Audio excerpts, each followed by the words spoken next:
이 약물을 개발하는데 7년밖에 소요가 안 됐습니다. 대부분 약물을 개발하는데 10년 이상 걸리는데 그에 비하면 굉장히 단기간 내에 약물을 개발했다라고 볼 수가 있고요. 이번 시간에는 미국의 나스닥 기업 버텍스라는 기업에 대해서 말씀드리겠습니다. 버텍스는 제가 다른 채널에서도 몇 번 말씀을 드렸던 종목입니다. 주가도 최근에 상당히 많이 올랐습니다. 2022년에 $200 수준에서 최근에 $400 수준까지 상승을 했습니다. 거의 100% 정도 2년간에 걸쳐서 상승했다라고 볼 수가 있는데요. 그만큼 경쟁력이 된 것이 주가에 반영되었다라고 볼 수가 있고요. 주요 지표를 보면은 PER이 23배 정도를 받고 있습니다. 따라서 다른 회사들 대비해서 고평가를 받고 있다라고 볼 수가 있습니다. 시가총액을 보면은 $1,000억 넘어섰습니다. 그래서 시장에서 이제는 단순한 기업이 아니라 어엿한 바이오텍으로 성장을 했다라고 대접을 받고 있는 상황이고요. 설립일은 1989년입니다. 종업원은 5,400명, 빅파마들이 한 8만 명 정도 직원이 되니까 그에 비해서는 거의 10분의 1이 훨씬 더 안 된다 이렇게 봐야 될 것 같고요. 기업의 내용을 살펴보면 이 기업은 1989년 조시버거가 설립한 회사로 소프트웨어 기술을 사용해서 획기적인 신약을 발굴하겠다라는 뚜렷한 목표를 가지고 회사를 세웠습니다. 그리고 특징적인 것은 위험한 프로젝트를 다수 진행해서 위험을 분산하겠다라는 문화를 가지고 있습니다. 그래서 이런 문화를 그때부터 지금까지 꾸준하게 유지를 하고 있는 대단히 독특한 기업 문화를 갖고 있는 회사입니다. 1991년에 기업을 공개를 합니다. 그래서 아까 말씀드린 대로 여러 개의 위험한 프로젝트를 수행하기 위해서는 많은 자금이 필요하죠. 그래서 그러한 자금을 확보를 하기 위해서 IPO를 하고 그로부터 받은 자금을 가지고 후천성 면역 결핍증 연구를 진행을 합니다. 그리고는 아게너레이즈라는 치료제를 개발을 해서 FDA 승인을 1999년도에 받습니다. 이 약물을 개발하는데 7년밖에 소요가 안 됐습니다. 대부분 약물을 개발하는데 10년 이상 걸리는데 그에 비하면 굉장히 단기간 내에 약물을 개발했다라고 볼 수가 있고요. 이 약물을 개발한 원리는 항원 단백질의 3차원 구조를 이용해서 개발했습니다. 최근에 열심히 AI로 단백질 구조를 밝혀서 치료제를 개발하려고 하는 최근 트렌드에 거의 손색이 없는 연구 개발이었다라고 볼 수가 있고요. 벌써 1991년도에 이런 연구 개발을 실행했고 또 치료제를 개발했다는 게 대단히 놀랍다라고 볼 수가 있습니다. 치료제를 개발해서 이제 승인을 받음에 따라서 주가가 폭등을 합니다. 그래프를 보시면은 주가가 굉장히 이제 빠른 속도로다가 상승을 하게 되죠. 그리고 여기서 벌어들인 자금으로 C형 간염 등 여러 개의 파이프라인을 열심히 연구 개발합니다. 그런데 그 연구 개발했던 결과들이 족족 다 실패를 하게 됩니다. 이 회사는 어떤 프로젝트를 하냐면 남들이 흉내내기 어려운 프로젝트를 하다 보니까 실패 확률이 높은 거죠. 그래서 어떻게 보면 당연한 건데 여러 개의 프로젝트들이 모두 다 실패를 하면서 주가는 고스란히 아게너레이즈를 승인을 받기 이전으로 돌아갑니다. 그리고 나서는 굉장히 침체된 분위기가 지속이 되죠. 그 후에 2001년에 기업을 인수한 오로라 바이오사이언스라는 회사가 갖고 있던 낭성 섬유증 파이프라인에 대한 연구도 같이 진행을 합니다. 그리고 진행하던 와중에 C형 간염 치료제를 2011년에 다시 치료제를 받습니다. 그래서 이름이 인시벡이라는 치료제를 받습니다. 이번 치료제가 두 번째죠. 그래서 개발하기 상당히 어려운 C형 간염 치료제를 개발해서 첫 해에 $10억 이상의 매출을 올립니다. 굉장한 성과죠. 그런데 다음 해에 경쟁자가 나타납니다. 소발디라는 길리어드의 제품이 나오면서 매출이 급감하기 시작합니다. 그러니까 장기간에 걸쳐서 그것도 $40억. 최근에 $40억면 5조 원 가까운 이제 금액인데요. 이렇게 대규모의 자금을 투입해서 치료제까지 개발했는데 얼마 팔지도 못하고 1, 2년 사이에 경쟁자에 의해서 처참히 무너지는 참패를 당하게 되는 거죠. 대단히 실망할 수밖에 없는데요. 버텍스는 일신을 합니다. 그래서 경영쇄신을 하고 비용을 줄입니다. 그리고는 열심히 하던 작업에 계속 진행을 하게 되는 거죠. 그리고는 2012년 그 다음 해에 CFTR 이라는 단백질을 표적으로 하는 낭성 섬유증 치료제 칼리데코를 처음으로 개발하게 됩니다. 그렇게 환자군은 크지 않습니다. 그러다 보니까 벌어들인 돈이 제한적이었죠. 그러다가 2015년도에 두 번째 치료제 오캄비를 개발을 하게 됩니다. 그런데 이 칼리데코를 이제 발매를 하고 그 다음번에 이제 CEO가 바뀝니다. 이 CEO가 집중적으로 이 낭성섬유증에 대한 가치를 알아보고 자원을 집중을 시키죠. 그리고 나서는 이 오캄비라는 제대로 된 치료제를 개발합니다. 환자군도 넓은 치료제죠. 그래서 이 칼리데코하고 오캄비 두 개를 합쳐서 20억 달러를 상회하는 매출을 올리게 되는 거죠. 드디어 이제 성공을 합니다. 그리고 나서는 2019년도까지 4개의 낭성섬유증 치료제를 상업화해서 누구도 쫓아올 수 없는, 흉내낼 수 없는 회사의 반열로 올려놓습니다. 자, 그러면 낭성섬유증이 무엇인지에 대해서 살펴봐야 될 텐데요. 낭성섬유증은 유전자 질환입니다.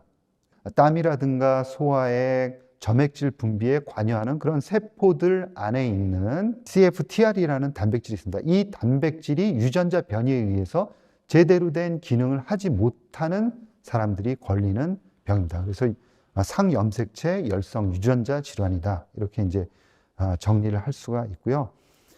이들 세포의 막에 달라붙어서 염소 이온을 세포 안에서부터 밖으로 배출을 합니다. 그러니까 염소 이온이, 음이온이 세포 밖으로 빠져나가게 되면 자동적으로 나트륨하고 물이 염소 음이온 있는 곳으로 딸려오게 되는 거죠. 그러면서 적정한 농도를 맞춰주게 됩니다. 이게 이제 정상인들의 이제 기작이다 이렇게 볼 수가 있는데요. 낭성섬유증을 가지고 있는 환자들은 이 CFTR이라는 막에 있는 단백질이 기능을 하지 못합니다. 그러다 보니까 염소 음이온이 세포 바깥으로 빠져나가지를 못해요. 그 통로가 막혀서 바깥으로 빠져나가지 못합니다. 그러다 보니까 물이 모이지 못하고 그러다 보니까 통로의 흐름이 굉장히 열악합니다. 그래서 끈적끈적하게 되는 거죠. 이 낭성섬유증 환자의 특징적인 것은 2살 정도의 이 낭성섬유증으로 진단을 받고 평균 나이 39세까지 살다가 수명을 다한다라는 통계가 나와 있고요. 주요 국가, 그러니까 유럽이라든가 미국, 호주 같은 이 선진 국가에서는 약 9만 2천 명의 환자들이 있다라고 이야기를 합니다. 그리고 많은 환자들이 하루에 치료를 받기 위해서 1년에 약 20일 정도를 치료를 받기 위해서 사용을 해야 된다고 하거든요. 그러니까 일상생활이 굉장히 불편하다라고 볼 수가 있고요. 하루에 2시간에서 3시간 정도를 매일 치료를 위해서 사용을 해야 된다라고 이야기를 합니다. 낭성섬유증 관련해서 버텍스는 현재 5개의 파이프라인을 가지고 있고요. 그 중에서 아까 말씀드린 대로 4개의 치료제를 개발을 했습니다. 그래서 칼리데코, 오캄비까지 설명을 드렸고, 심데코, 그 다음에 시장을 지금 장악하고 있는 왕자는 누구냐? 트리카프타라는 치료제입니다. 그러니까 카니발라이제이션이라는 용어가 있습니다. 뭐냐면 기존에 잘 나가던 것을 우리의 다른 좋은 약이 갉아먹는 겁니다. 그러면서 이 트리카프타가 칼리데코, 오캄비, 심데코의 매출액을 잡아먹고 있는 상황입니다. 그러면서 시장은 더욱더 확대되고 있다라고 볼 수가 있고요. 다양한 유전자 변이에 의해서 이 낭성섬유증은 생긴다라고 이야기를 하고 있습니다. 그래서 가급적 많은 환자군을 치료하는 쪽으로 지금 개발이 진행이 되어 왔고요. 그래서 트리카프타 같은 경우에는 전체 낭성섬유증 환자의 90%를 커버를 하고 있는 상황입니다. 그래서 여러분들이 트리카프타라는 이 치료제는 이름은 꼭 한번 외워주시길 바라겠고요. 그 다음에 이 다음번에 끝이 아니라 반자라는 또 다른 치료제를 개발하고 있습니다. 트리카프타도 너무 좋지만 그 다음 치료제도 개발을 하고 있고요. 그 다음에 모더나라는 회사하고 또 협업을 해서 현재 메신저 RNA 기전으로 추가적인 이제 초기 단계의 임상도 진행을 하고 있는 그런 상황입니다. 따라서 낭성섬유증 관련해서는 버텍스가 거의 글로벌리 유일하게 잘 하고 있는 회사다라고 볼 수가 있습니다.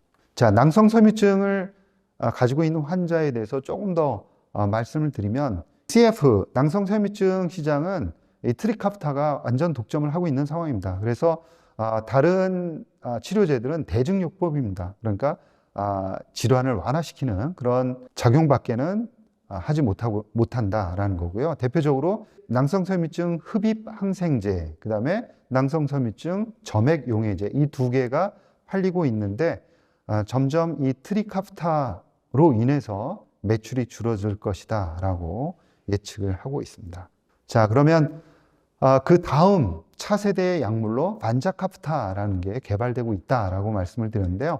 반자카프타가 임상 3상까지 다 마쳤습니다. 그래서 그 임상 결과가 어떻게 나왔는지 여러분들께 간략하게 소개를 해드리면, 지금 트리카프타 대비해서 치료 효과는 비슷하게 나왔습니다. 이게 비열등하다, 똑같이 나왔습니다.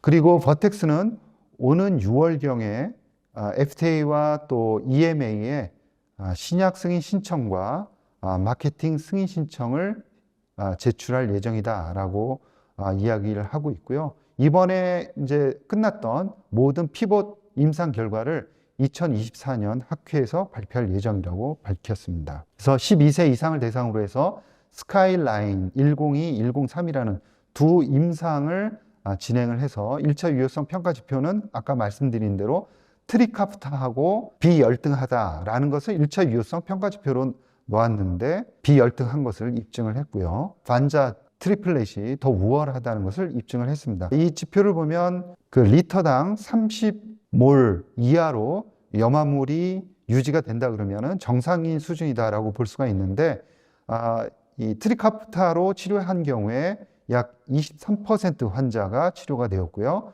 그 다음에 반자로 치료한 환자가 치료된 퍼센테이지가 31%입니다. 그리고 이게 이제 30몰 이하 염화물을 기록한 환자군이고요. 60몰 이하 염화물 농도를 나타낸 환자군을 보면 트리카프타가 77%인 반면 반자군이 86%를 나타냈습니다. 그래서 통로의 흐름이 훨씬 더 반자가 좋다라고 말씀드릴 수가 있습니다. 그리고 또 다른 특징은 6세에서 11세까지 어린 낭성섬유증 이 환자를 대상으로 한 임상에서 염화물 농도 지수가 매우 높게 개선된다는 점을 입증을 했습니다. 결과를 보면은 60몰 이하 염화물 농도에서 환자가 어린이를 대상으로 한 거죠. 95%를 나타냈습니다. 대단히 이제 높은 치료 효과를 나타냈고요. 30몰 이하, 그러니까 거의 정상인 수준으로 들어온 치료가 53%입니다. 그래서 매우 놀라운 치료 효과를 나타냈고, 이 치료 효과를 기반으로 해서 FDA 그리고 EMA에 신약 신청을 할 예정이다라고 밝히고 있습니다. 우선 심사 바우처를 사용할 예정이고요. 그렇게 되면 6개월 후면 결과를 통보받게 됩니다. 이 파이프라인을 간략하게 이제 보시면 기존의 치료제를 받은 4개의 치료제들, 낭성섬유증 치료제, 그 다음에 유전자 편집 치료제, 그 다음에 카스케비에 대한 추가적인 적응증 확대, 그 다음에 지역 확대가 있고요. 그 다음에 반자카프타가 앞으로 이제 신약 승인이 남아있고, 그 다음에 앞으로 또 설명드릴 통증 치료제 548, 이런 물질들이 앞으로 그 버텍스의 미래 매출을 담당할 약물들이다라고 볼 수가 있고요. 최근에 그 기업도 하나 인수를 했습니다. 그래서 거기서 확보한 물질, 포베라는 물질이 이제 임상 3상에 들어가는데요. 이 물질에 대해서도 시장에서는 기대감이 높은 상황입니다. 유전자 편집 치료제를 신약 승인을 받았는데요. 이 치료제에 대해서는 설왕설래가 많습니다. 그래서 상업화에 성공할 것이다, 아니면 어려움을 많이 겪을 것이다 라는 그런 논란들이 있는데요. 일단은 치료 과정이 다소 좀 복잡합니다. 그리고 치료에 수개월이 소요된다는 단점이 있기는 하지만, 이제 버텍스는 굉장히 치밀하게 마케팅 준비를 하고 있거든요. 그래서 치료가 진행이 된다 그러면은 입소문이 나면서 빠른 속도로 매출액이 성장할 것이다, 이렇게 자신감을 보이고요. 수십억 달러의 매출을 일으키는 그런 블록버스터로 성장할 것이다 라고 예측을 하고 있는 상황입니다. 다음은 VX548 통증 치료제에 대한 설명입니다. 지금 시장에 나와 있는 대부분의 치료제들은 스테로이드 계열이다라고 볼 수가 있고요. 마약성 진통제가 주류를 이루고 있습니다. 그런데 이 버텍스의 VX548은 비스테로이드 계열 항염증 치료제이고요. 그래서 오피오이드하고 비오피오이드 사이에 통증을 조절할 수 있는 치료제로 폭넓게 사용될 수 있는 그런 치료제가 될 것이다 라고 예상을 하고 있고요. 의료 현장에서는 현재 아스피린이나 이부프로펜, 그 다음이 비스테로이드 계열로 치료로 처방이 되고 있는 상황이고요. 그 다음에 모핀이라든가 옥시콘틴, 그 다음에 비코딘, 그 다음에 펜타닐 등이 대표적인 오피오이드 약물들이라고 볼 수가 있습니다. 이들 의약품들은 중독성이 대단히 높다라는 특징을 공유하고 있습니다. 버텍스의 548은 오피오이드와 같은 치료 효과를 가지면서도 중독성이 없다는 특징을 갖고 있는데요. 따라서 통증 치료제에 좋은 대안이 될 수 있다라고 회사는 이야기를 하고 있습니다. 약 8만 명이 한 해에 경증에서 중증, 급성 통증 치료제 처방을 받고 있는 상황이고요. 그래서 급성 통증 시장은 연간으로 보면 40억 달러 정도 시장이고, 신경병증 통증 치료제 시장은 연간으로 보면 23억 달러 정도의 시장을 형성을 하고 있습니다. 버텍스는 의사들 600명에게 그 VX548에 대해서 의견을 물어봤습니다. 그랬더니 현재 뚜렷한 대안 치료제가 없는 상황이기 때문에 VX548에 대해서 대단히 큰 관심을 보였다라고 밝히면서 앞으로 출시된다 그러면 매출 전망이 밝다라고 이야기를 하고 있습니다. 이 548은 버텍스가 개발하고 있는 이 나브 1.8 저해제로서는 네 번째 후보 물질입니다. 그러니까 세 번 다 실패하고 네 번째 물질에 이번에 이제 성공을 했다라고 볼 수가 있는데요. 버텍스가 얼마나 끈질기고 한번 물면은 놓지 않는 회사인지를 여실히 드러내고 있습니다. 그리고 얼마나 통증 치료제를 개발하기 어려운지에도 이야기를 하고 있다라고 볼 수가 있습니다. 그리고 버텍스에 따르면 미국의 18개 주에서는 오피오이드를 처방하기 전에 비오피오이드 대체제에 대해서 환자와 논의하도록 법제화하고 있으며 13개 주에 대해서도 비슷한 법률 제정이 추진되고 있다고 합니다. 그리고 연방정부 수준에서는 양당이 소위 통증 법안을 지지하고 있다라고 이야기하고 있습니다. 버텍스의 R&D 구조를 보면은 매출액은 약 100억 달러 정도 수준을 나타내고 있는데요. 거의 40억 달러 정도를 R&D 비용으로 사용하고 있습니다. 대단히 높은 비용이고요. 일반 빅파마 같은 경우에도 평균적으로 약 우리나라 금액으로 13조 원 정도를 사용을 하고 있는데요. 그의 반 정도 수준에 따라가고 있는 그런 회사다라고 볼 수가 있고요. 비중으로 본다 그러면 매출액 대비해서 거의 40%를 사용하고 있기 때문에 빅파마의 25% 대비해서 훨씬 더 넘는다라고 볼 수가 있습니다. 자, 향후의 성장성을 한번 보시겠습니다. EPS 성장률을 보면은 매년 약 10% 성장해서 2032년까지 성장하는 것으로 애널리스트들은 추정을 하고 있습니다. 대개 이렇게 장기간에 걸쳐서 향후 10년간 추정을 하면서 꾸준하게 10% 이상 EPS가 증가할 것으로 추정하는 회사는 그렇게 좀처럼 많지 않습니다. 그래서 그 중에 하나가 버텍스다라는 것이고요. 버텍스는 아주 꾸준하게 경쟁력을 유지하면서 향후에도 발전할 것이다 라는 것이 애널리스트들 추정에 고스란히 녹아 있다라고 말씀드릴 수 있습니다. 밸류에이션을 해보면 DCF 모델로 밸류에이션 해본 결과 약 가치는 1,200억 달러 수준까지 줄 수 있다라고 볼 수 있습니다. 그렇게 본다 그러면 어느 한 해에 꾸준하게 매출이 증가하는 게 아니라 꾸준하게 매출이 증가하면서 가치도 꾸준하게 증가한다라고 볼 수가 있고요. 특히나 제가 높게 산 거는 터미널 밸류를 3%, 그로스 성장률을 3% 줬습니다. 그러니까 일반 업체들은 1%에서 2% 정도 주는 것이 이제 관례적인데요. 이 버텍스 같은 경우에는 다 망하더라도 버텍스만은 살아남을 것이다 라는 그런 독특한 문화를 갖고 있습니다. 그리고 끈질기고 결국은 해내는 연구자로서 한번 버텍스에서 일해보면 좋겠다라는 그런 마음을 주는 회사지 않을까 그런 생각을 했습니다. 그래서 3%의 성장률을 부여를 했고요. 결과 1,200억 달러 정도의 가치 산정이 되었고 PER로 본다 그러면 과거 5년 평균이 한 27% 정도 나옵니다. 그런데 최근에 27배가 수준에서 거래가 됐습니다. 그런데 최근에는 23배에서 거래가 되고 있는 상황이고요.